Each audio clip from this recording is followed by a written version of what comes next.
Somehow the most powerful principles of advertising never really change, which is why I often like to look back on some of the early advertising campaigns that shaped the industry. Now, in the early 1900s, an advertising chap called Claude Hopkins was approached by a new toothpaste company called Pepsodent and asked if he'd work on their campaign.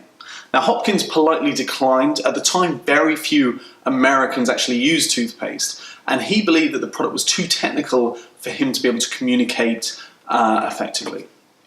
However, they persisted, and eventually they persuaded him to get involved. And what Hopkins did over the next 2 or 3 years would transform not only the toothpaste industry, but the advertising industry as a whole. And it came down to a few key principles. The first was Hopkins recognized that people were not going to buy the technical detail. They weren't even going to buy the promise of prevention of a future problem. The only thing they were going to buy was a cure, because a cure was the only thing that offered an immediate benefit. In this case, a beautiful smile.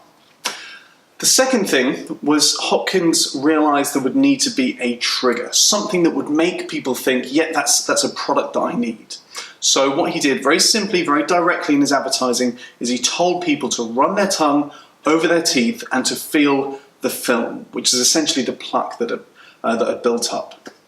The third thing was he created a craving, and this part was entirely by accident, but it was key in creating that daily routine, that daily habit for millions of Americans. And it came about, as I say, entirely by accident. So within Pepsodent, there was an ingredient that actually caused a slight tingling sensation when people used it. And it was that tingling sensation that people then associated with having clean teeth. And it was that they craved, and it was that craving that, as I say, then drove that habit for an entire country. Finally, what Hopkins did was he used coupons in order to be able to test different variables.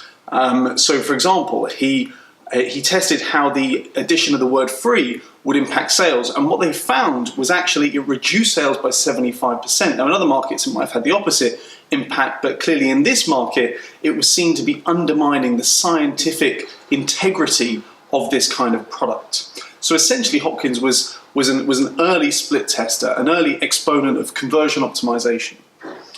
Now over the years that followed, Pepsodent all but took over the toothpaste world. They were international within 2 or 3 years, and in the decades that followed, all of their competitors replicated pretty much all of these tactics.